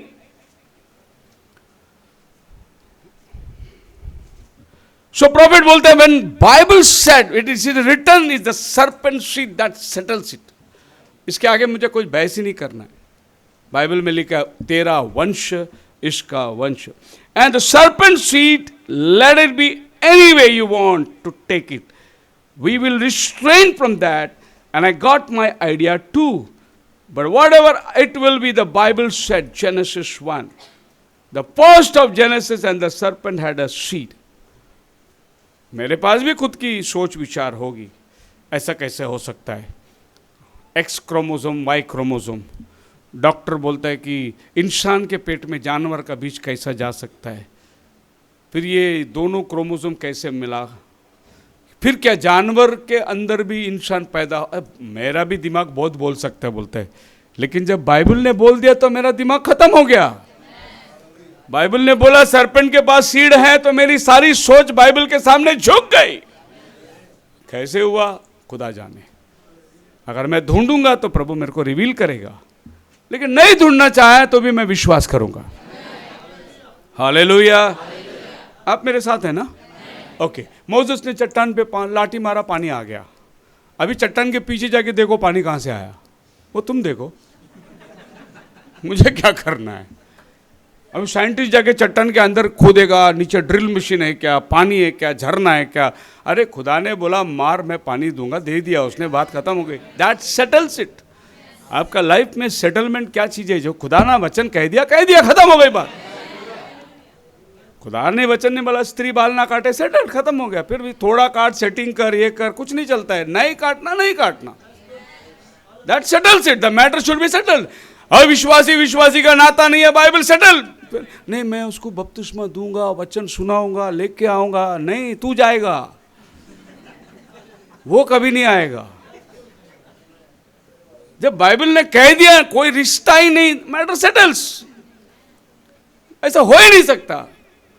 आप देखिए ना, जितने लोग गैर कौमों से, डिनोमिनेशन से शादी किए, वो आएंगे नहीं चर्च में, आ ही नहीं सकता। उनको मैसेज में तुम ला ही नहीं सकता। सच्चाई है। बाइबल कहती है नाता संबंध खत्म हो गया। अब मैंने कितनी बार लोगों को वार्न किया, परिस्थिति कितनी गंभीर है, और जैसे जैसे मैंने बोला वैसा हुआ है लोगों के जीवन में। मैं तुमको लिस्ट दूंगा नाम लेके, ये लिस्ट लो। और वो लोग दूर नहीं, अपने पास ही रहते, अपनी चर्च में ही आते, लिस्ट दूंगा मैं उनको। हो नहीं सकता है, क्योंकि बाइबल कहता है, मैं नहीं कहता। And when God said, matter close। आदम और हवा, सरपेंट, वो डायग्राम को देखो, दोनों का बीज हवा के अंदर आया, जुड़वे बच्चा पैदा हुए, और ये जुड़वे बच्चे दोनों जेनेसिस में आकर मिलावट में आ गए। प्रभु ने पृथ्वी मिटाने को सोचा जल प्रलय के साथ। अब यहां पर बाइबल कहता है परमेश्वर के पुत्रों ने मनुष्य की पुत्रियों को देखा, जेनेसिस चैप्टर 6, जैसे जैसे चाहा उनको ब्याह लिया और पूरी मानव जाति करप्ट हो गई। फिर प्रभु जल प्रलय को लाता है, सब मानव जाति को मिटाता है। जो जो ब्लड के अंदर करप्शन हुई थी प्रभु उसको मिटाता है, और फिर नोहा के द्वारा प्रभु फिर से एक शुद्ध विश्व, क्या बोलते हैं उसको, अपने वंशावली को लेकर आता है। और उसके बाद बाइबल डायरेक्ट नूह उधर सेटल हुआ, 9 के अंदर आ गया बाहर, 10 में वंशावली दिया गया है, नूह के बच्चों के बारे में लिखा गया है, 11वां अध्याय में बाबेल टावर आता है, 12वां अध्याय में देखो प्रभु अब्राहम को बुलाया बाबेल टावर से, चल बाहर निकल, अभी मैं तेरे द्वारा अपना काम करूंगा। सो 12वां अध्याय से देखो सब कुछ चेंज हो गया। तो आपको ये बाइबल समझ, तो प्रॉफिट बोल रहा है the settled is finished, that means now the descendant. एक बहुत बड़ी बात है कि ये 10 वंशावली के अंदर, मतलब नूह के टाइम में जल प्रलय आके सब खत्म हो गया, बिल्कुल एक सुसमाचार के दरमियान ही ये काम होता है। कैसे होता है देखिए, इनके नामों का अर्थ देखेंगे। आदम का मतलब मैन, शेत का मतलब अपॉइंटेड, एनोश का मतलब मॉर्टन शारीरिक, केनान का मतलब दुख, महलेल का मतलब ब्लेस्ड गॉड, जारेद का मतलब शाल कम डाउन, एनोक का मतलब टीच, मतुशिला का मतलब his death shall bring end, Lamech का मतलब डिस्पेयरिंग, नोआ का मतलब रेस्ट। ये 10 वंशावली है, यीशु का सुसमाचार देते हैं लोग। कैसे, इसको अभी ऐसे पढ़ेंगे हम लोग। Adam that is man is appointed mortal sorrow, but the blessed God shall come down teaching, his death shall bring despairing and rest. आया बात समझ में? ये 10 नाम के अंदर ऐसा लिखा है, मनुष्य जिसके लिए मरण अपॉइंटेड है, दुख भरा जीवन में रहेगा, लेकिन महलेल के द्वारा परमेश्वर उस पर आशीष करेगा, आसमान से उतर कर आएगा इंसान बनकर, वो सिखाएगा, मौत और जिंदगी उसके पास है। और जब आप बपतिस्मा लेके पवित्र आत्मा पाओगे, नोआ का मतलब रेस्ट आपको मिलेगा। प्लेन गॉस्पेल, बोलो हालेलुया। हमने खाली नाम पढ़ लिया, एनोश, आदम और ये नाम पढ़ लिया, लेकिन उस हर नाम के अंदर, जब मतुशिला नाम रखा, जब नोहा नाम रखा, उन्होंने गॉस्पेल का आत्मा को लेके ही नाम रखा, और इसी में पूरा गॉस्पेल मतलब पूरा बाइबल इसी में समा गया है। आपको मालूम है कि आपको यीशु मसीह का जीवन का प्रचार करने के लिए नया करार में आने की जरूरत ही नहीं, आप पूरा पूरा जुना करार से पढ़ सकते। उसकी पैदाइश, वो कौन से गांव में पैदा होगा, वो कैसा पैदा होगा, वो कौन सी वंशावली से आएगा, वो कैसे क्रूस पर मरेगा, ये सब अब जुना करार में लिखा हुआ है। आप पढ़ सकते जुना करार के अंदर। प्रभु ने उत्पत्ति 3:15 में बोला, तेरे और इसके वंश के बीच में बैर उत्पन्न करूंगा, इसका वंश तेरा सर को कुचलेगा। प्रभु यीशु मसीह। सो जेनेसिस 3 में प्रभु आ गया वहां पर। 12 में आने के बाद प्रभु अब्राहम को बोलते, तेरे में होकर, तुझ में होकर मैं सारी पृथ्वी के कुल को आशीष दूंगा। फिर अब्राहम से इसहाक, इसहाक से याकूब, याकूब से यूसुफ, यूसुफ से इजराइल, इजराइल से यूसुफ, यूसुफ के बाद यीशु, तेरे द्वारा मैं पृथ्वी को आशीष दूंगा। तो उत्पत्ति 12 में फिर आ गया प्रभु वहां पर। जब आप जाएंगे व्यवस्था विवरण के आसपास, निर्गमन के अंदर जब बात खत्म होती है, बालाम आके खड़ा है, श्राप देने के लिए बोल रहा है। श्राप बालाम क्या श्राप दे रहा है? याकूब में से एक तारा उदय होगा। प्रभु यीशु मसीह, याकूब का तारा। बालाम बोल रहा है, नहीं तू श्राप देने के बदले आशीष दे रहा है। बोलता नहीं, इसी में से एक राजदंड निकलने वाला है, ईसाई के टूंट में से एक डाली निकलने वाली है, उसके हाथ में सत्ता होगा। आगे आओ इज़ाया के अंदर। जैसे इज़ाया के अंदर आप आ जाते हैं 7वां वचन में, प्रभु आप ही एक चिन्ह तुम्हें देगा, कुमारी गर्भवती होगी। प्रभु यीशु मसीह। 9वां अध्याय में आएंगे तो यीशु मसीह का कैरेक्टर, अद्भुत युक्ति करने वाला, पराक्रमी परमेश्वर, शांति का राजकुमार, अनंत काल का पिता होगा वो। इज़ाया ने देखा। फिर इज़ाया अगर आप 11 में आ जाओगे तो आपको क्या दिखाई देता है? यीशु मसीह 1000 साल के लिए धरती पर आ रहा है राज्य करने के लिए। ईशे के ठूंठ में से एक डाली निकलेगी और उसको अंदर 7 आत्माएं होगी और 7 आत्मा विजडम की वो आकर ये धरती को चलाएगा। फिर ऐसाया आप 53 अध्याय में आ जाओ, क्या लिखा है? वो क्रूस पर मारा जाएगा, उसके हाथ पैर में खिले मारे जाएंगे, वो जैसा मेमना कतरने के लिए उन ले जाता है ऐसा उसको लिया जाएगा। ऐसाया 65 में आ जाओ, भेड़ और बकरी दोनों एक साथ घास चरेंगे, मिलेनियम। ऐसाया में कितना चैप्टर है? 66 चैप्टर है। बाइबल में कितना बुक है? पूरा बाइबल उसने ऐसाया में लिख के रखा है, यीशु के जन्म से लेकर आखिर तक की सारी बातें। फिर आप आगे निकल के आ जाओ, प्रभु अपने मंदिर में खुद ही आ जाएगा। मलाकी, ज़करिया कहता है एक पांव वो सिय्योन पर्वत पर रखने वाला है, जमीन दुभाग होने वाला है, ईस्ट गेट से वो प्रवेश करने वाला है, प्रभु का भयानक दिन आने वाला है। मत्ती के अंदर आ जाओ, जितनी भविष्यवाणी वहां हुई है सब मत्ती में पूरा हो रहा है, एक एक एक। अब मत्ती, मार्क, लूक, गॉस्पेल घर पे जाके पढ़ने के टाइम ऐसा पढ़ो, यीशु मसीह गलील प्रदेश में गया प्रचार करते, मैथ्यू 4 में पढ़ सकते हैं। वो इसलिए गया क्योंकि लिखा था गलील में जीने वाले रोशनी को देखेंगे। वो लोग मेंशन कर रहे, ये क्यों हुआ? लिखा था। ये क्यों हुआ? लिखा था। यीशु के कपड़े को चिट्ठी डाल के बांट लिए, क्यों हुआ? लिखा था मेरे कपड़े के लिए चिट्ठी डालेंगे। यीशु मसीह तीसरे दिन मुर्दों में से जी उठा, क्यों? लिखा था अपने भक्तों को वो सड़ने नहीं देगा। जो कुछ हुआ सब लिखा था, और जो लिखा था वही हमारे सामने पूरा हुआ। और ये 10 नामों में पूरी यीशु की सुसमाचारी लिखा हुआ था। आप मेरे साथ हैं? Now the proof of Moses and Elijah. हमारा विषय है मोसेस और एलाइजा। अभी इनकी सबूत देता हूं मैं कि ये मोसेस और एलाइजा ही होना चाहिए। कैसे? निर्गमन 7 अध्याय 20 वचन। तब मूसा और हारून ने यहोवा की आज्ञा के अनुसार किया, अर्थात उसने लाठी को उठाकर फिरौन और उसके कर्मचारियों के देखते नील नदी के जल के पर मारा, और नदी का सब जल लहू बन गया। नदी का सब जल लहू बन गया। पानी को लहू बनाने का काम किसका है? मोसेस का है। और जो 2 नबी आने वाले उनके बारे में बाइबल क्या कहती है? वो पानी को खून बनाएंगे। और पानी को खून बाइबल में किसने बनाया? अभी मुझे को एनोक का एक भी काम बताओ, चमत्कार किधर भी नहीं है, कुछ भी नहीं है। फिर बाइबल में मेंशन किया गया उनका काम, लिखा गया उनका काम। दूसरा राजा 1 अध्याय 10 वचन।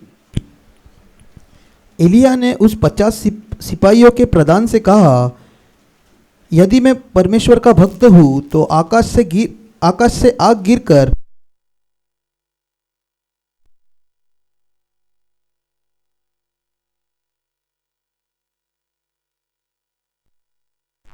तेरे 50 समेत भस्म कर डाले। तब आकाश से आग उतरी, आकाश में से आग किसने उतारा? फिर प्रकटीकरण में क्या लिखा है 11 के अंदर? एक आग उतारेगा और एक पानी को खून करेगा। अभी आप नाम लगा दो जिनका काम उधर लिखा हुआ है। आप इसका उसका नाम क्यों लिख रहे हो? अगर तुम्हारा काम लिखा हुआ है तो तुम्हारा नाम लिख दो, है नहीं? लेकिन वहां जिसका काम लिखा है उसमें उन्हीं का नाम आएगा। It is finish. कंफर्म्ड है सबको? कौन आने वाला है? कौन आने वाला है? हाँ। सो ये मैसेज बिलीवर्स लोग को इतना कंफर्म होना ज़रूरी है कि आने वाला मोसेस और एलाइजा है, और दोनों भी अन्य जातियों के लिए नहीं, वो प्योरली यहूदियों के लिए आ रहे हैं। दूसरा इसमें कोई गुंजाइश है ही नहीं। सो इस 2 आदमी को हमने बहुत अच्छी तरीके से, और एक सबूत मैं आपको देना चाहता हूँ। अगर ये दोनों आने वाला है, उनके काम लिखे हुए हैं, एक और सबूत मैं आपको ठोस सबूत देता हूँ, ये 2 ही होना चाहिए। मैथ्यू चैप्टर 17 उसका 1 और 2 वचन पढ़ी। मैथ्यू 17 अध्याय।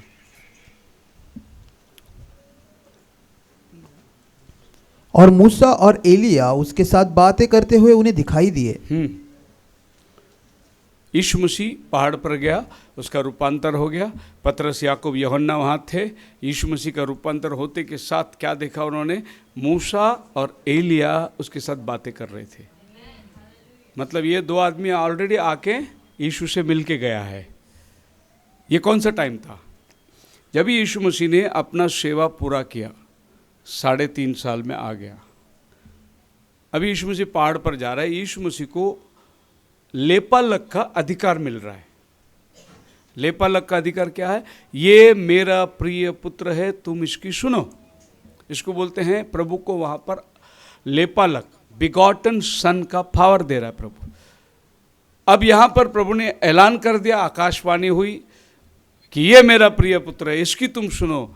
और तब इनकी आंखें खुल गई, तो इन्होंने मूसा और एलिया को देखा।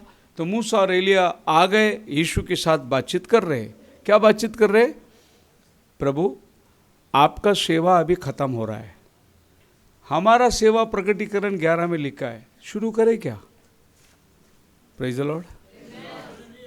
आपका टाइम अभी खत्म, अभी हम अपना काम, क्योंकि ये लोग कितना टाइम प्रचार करने वाले हैं? 3.5 साल। यीशु मसीह कितना साल प्रचार किया? मतलब खाली 7 ही साल यहूदियों को दिया गया है, 7 में 3.5 आप लिया, बाकी 3.5 हमारा है। वो आ गए नीचे, टाइम के हिसाब से वो आ गए। यीशु का 3.5 साल पूरा हो गया, अभी उनका 3.5 साल चालू होने वाला, वो आ गए। सुनिए ध्यान से, प्रभु ने उनको वापस कर दिया, बोला नहीं अभी तुम्हारा टाइम नहीं, तुम वापस जाओ। अब ये बात उनको नहीं मालूम प्रभु हमको वापस क्यों कर रहा है, क्योंकि उसके बाद प्रभु आप और हम अन्य जातियों के पास जाने वाला है, ये उन यहूदी नबियों को मालूम ही नहीं था। मूसा को नहीं मालूम है कि प्रभु अन्य जाति के पास जाएगा, एलिया को नहीं मालूम है प्रभु अन्य जातियों के पास, लेकिन ये गुप्त बातें प्रभु अपने अंदर रखा था। और मोसेस को बोला, अगर तुम अभी यहूदियों के पास चले जाओगे तो टाइम खत्म हो जाएगा, फिर अन्य जाति को टाइम कब मिलेगा? तुम अभी जाओ, मैं अन्य जातियों के पास काम करके जब वापस आऊँगा तब मैं तुम्हारा काम शुरू कर दूंगा। तो प्रभु 2000 साल आपको और हमको दिया। हालेलुया। अभी टाइम हमारा ख़त्म हुआ है, अभी मोसेस और एलिया बोलेगी चलो अपना टाइम जाना है, तो वो आ जाएंगे और वो अभी इजराइल में अपने आप को प्रकट करेंगे। तो देखिए कि ये यहूदी लोगों के शिक्षण में हमारा कितना फ़ायदा है, कितनी बात हमको मालूम पड़ा है नहीं, कितनी सारी गुप्त या मर्म हमको समझ में आया। इसका मतलब वो लोग ज़रूर आने वाले हैं, एंड इट इज़ कन्फर्म्ड, कोई गुंजाइश नहीं। अभी इधर एलिया को मिटा के आनोक का पोस्टर मत लगाओ, वो आया था और वही आने वाले हैं। वो आया था पहाड़ पर, यीशु से बातें किए और चले गए, उन्होंने अपना काम शुरू नहीं किया, लेकिन अभी वो आएंगे, अपना काम शुरू करेंगे वो लोग। किसी को पूछने की जरूरत नहीं है, क्योंकि प्रभु ने आपके और हमारे पास उद्धार को लाया, हमको तैयार किया और हमको लेके रैप्चर में चले जाएगा। तो प्रभु ने उनको क्यों वापस किया? बोला जब तक जंटाइल का टाइम खत्म ना हो तब तक तुम लोग अपना काम मत शुरू करना। अभी मैं जंटाइल्स के पास जा रहा हूँ, जितना टाइम मैंने तुमको दिया 2000 साल, इतना ही टाइम मैं उनको भी देने वाला हूँ, क्योंकि मैं पक्षपात करने वाला परमेश्वर नहीं, सबको बराबर देखने वाला परमेश्वर है। हालेलुया। कब तक वो ऊपर रहेगा? बाइबल सबूत देती है। प्रेरितों के काम 3 अध्याय उसका 21 वचन में शायद देखिए पढ़ के।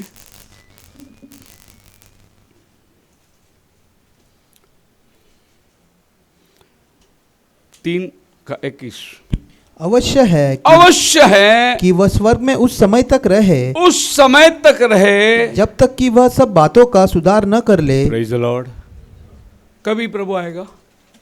प्रभु आने वाला है। कभी आएगा? बाइबल बता रहा है वो कब तक स्वर्ग में रहेगा? जब तक आपका और हमारा पूरा यथास्थित ना हो ले, हम लोग पूरी रेस्टोर ना हो जाए, तब तक ऊपर रहेगा। यानी वो आखिरी बीज अंदर आ गया, प्रभु ऊपर नहीं रहेगा, वो नीचे आ जाएगा। अवश्य है उसको ऊपर तब तक रहना है जब आपका और हमारा समय खत्म होगा। खुदावन आपको आशीष दे। ये हम लोग प्रार्थना करने के लिए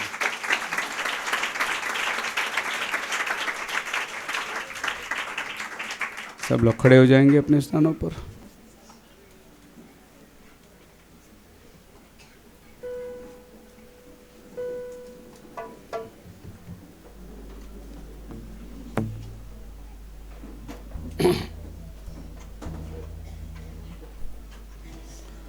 भेज अबर रोका,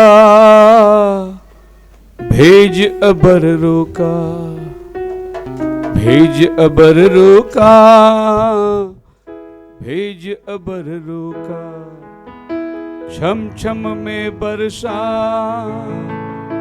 छम छम मेह बरसा, छम छम मेह बरसा, छम छम मेह बरसा, बीज अबर रुका, बीज अबर रुका, बीज अबर रुका, बीज अबर रुका। गाइए सब लोग।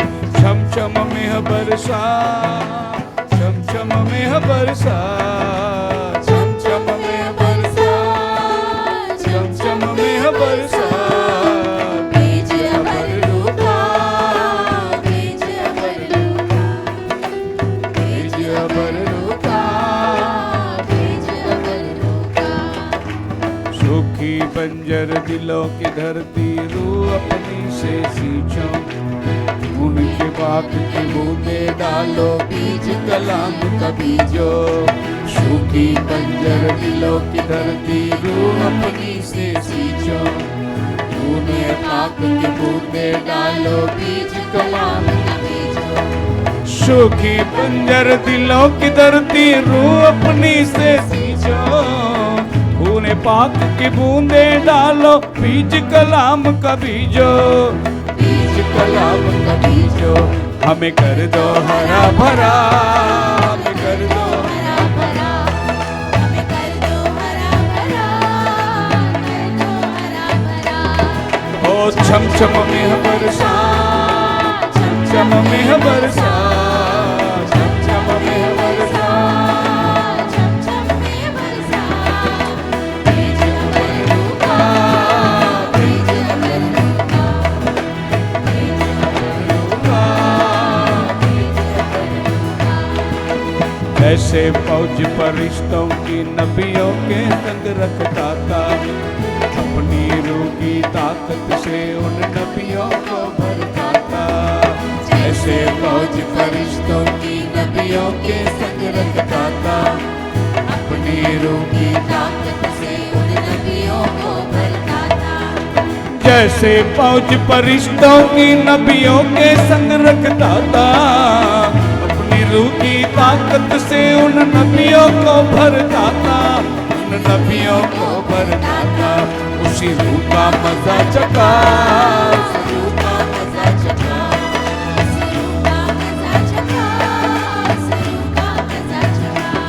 ओ छम छम मेह बरसा, छम छम में बरसा, छम छम में बरसा, छम छम मेह बरसा, बीज अबर रुका, बीज अबर रुका, बीज अबर रुका, बीज अबर रुका, बीज अबर रुका, बीज अबर रुका। धन्यवाद करते हैं प्रभु। प्रकाशित वाक्य 11 में तूने कितनी भेद की बात रखी है।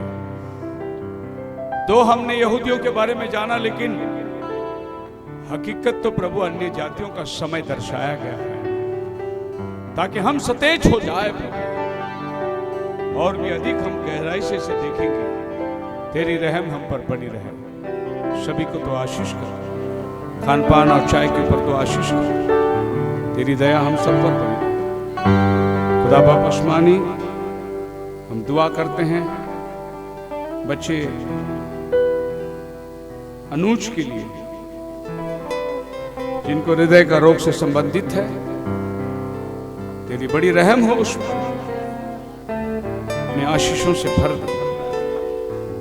सिस्टर नेहा के लिए, जिन्होंने आज का नाश्ते का प्रबंध किया, अपने आशीषों से भर दे प्रभु। उसके खत्ते को भरा रख, उसकी आमदनी को बरकत दे, नुकसान से तो बचा। शाम की मीटिंग को आशीषित कर। दुआ प्रभु यीशु के नाम में मांगते, सुन और कबूल कर। हालेलुया,